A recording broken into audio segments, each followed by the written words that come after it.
I saw the power of words, of forgiving and blessing, when I was 18 years old. Graduated from the high school on the way to the university. I had 10 weeks, and they asked me to, I was born and raised right outside of a little town called Portal, Gateway, and it has 750 people. We count the cats and dogs in our census to get the thing up as high as we can get it. Small little town. And they asked me to be the director of the recreation department, which I did for 10 weeks, and it was a glorious occasion because in 1961 they agreed to pay me $100 American dollars for each week, which was a walloping amount. I mean, if you want to put that in 1961 money, in today's money, that's about 500 US dollars, about 800 Kiwi dollars. So what's an 18-year-old got a business making $800 a week? Well, that's what that was. And it was glorious. Except the 10th check, that last check, the guy that wrote the check never paid me that money. But here's the problem. As an 18-year-old, I wasn't prepared for such rejection, such thievery, such conniving, jipping thievery, because I figured that must be what it had to be. I didn't ever know why it didn't pay me for years. And almost everywhere I went from my house, guess whose house I had to go by? His.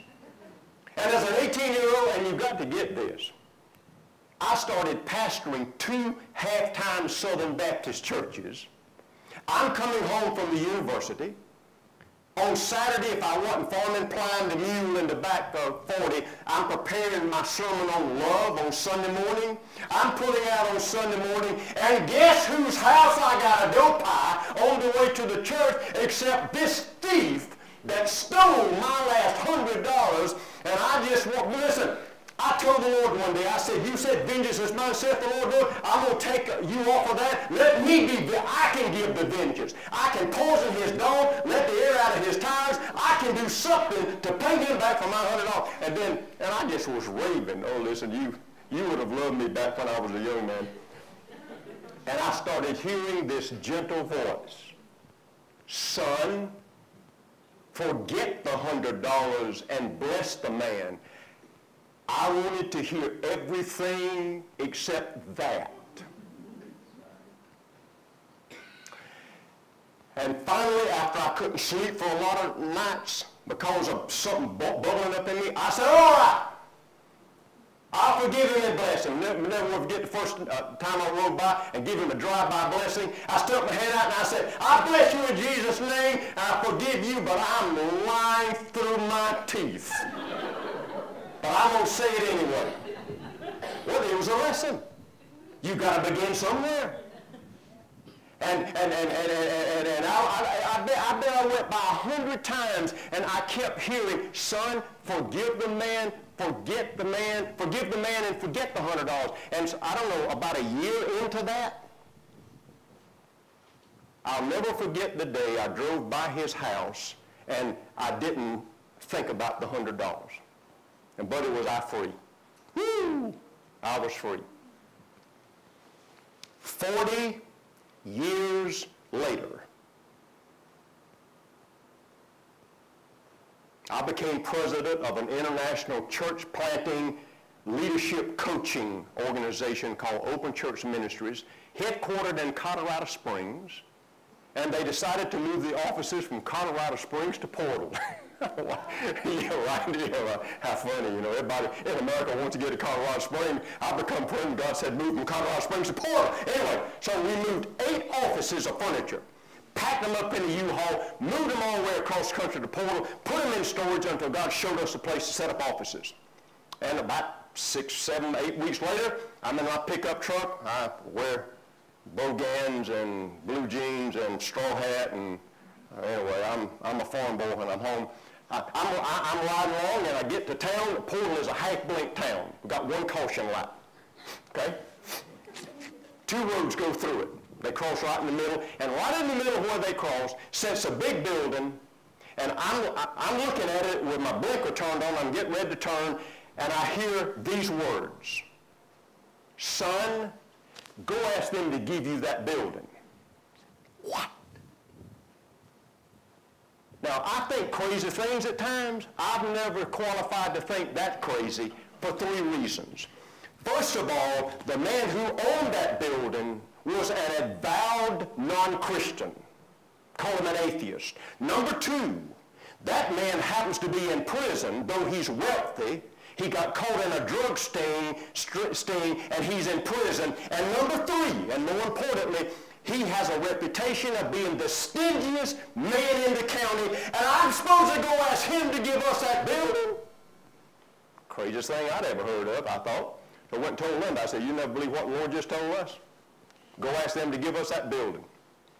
So I called up the wife, whom I know very well, and I didn't tell Joanne that God had sent me there to get her building. Didn't tell her that at all. Well, Lynn and I walked in, and we said, you know, Joanne, you know, she and I were raised together, but you don't know what Open Church Ministries is. Told her about that. And I said, Joanne, I'm here to ask you and Larry to give Open Church Ministries that building.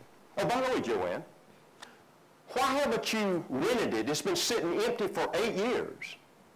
She hung her head and she said, Lynn, just before Larry went to prison, he smarted himself up to Atlanta, Georgia, and he bought out a nut and bolt and washer factory, and in that building is 75 tons of nuts and bolts and washers stacked up in 5-gallon buckets up to the ceiling, and she says, I don't have a clue how to get rid of the nuts and bolts and washers. And the moment she said that, I had it. I said, listen, that's easy.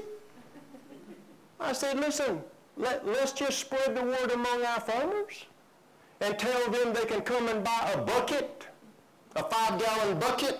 Well, I don't know what that would be in the way y'all say it, 8 or 10 liters.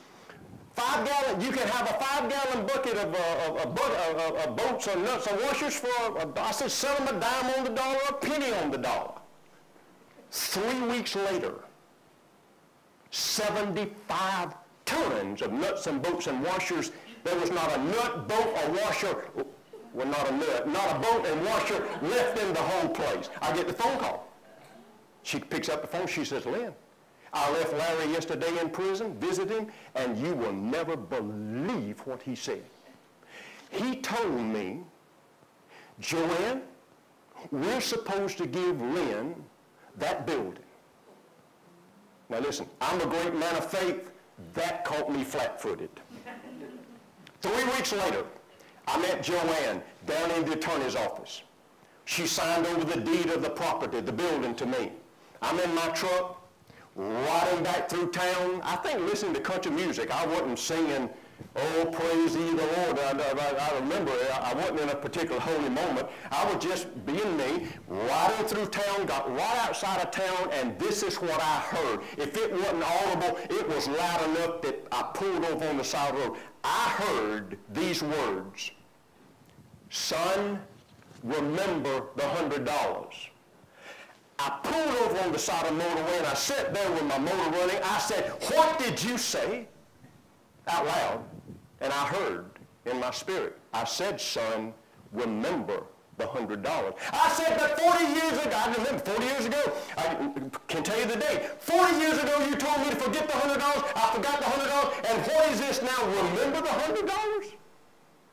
And the moment I said that, my eyes went across, and I realized I'm sitting in the front yard of the man that never paid me that last $100. And then, like the Spirit of God filled the cab of my truck.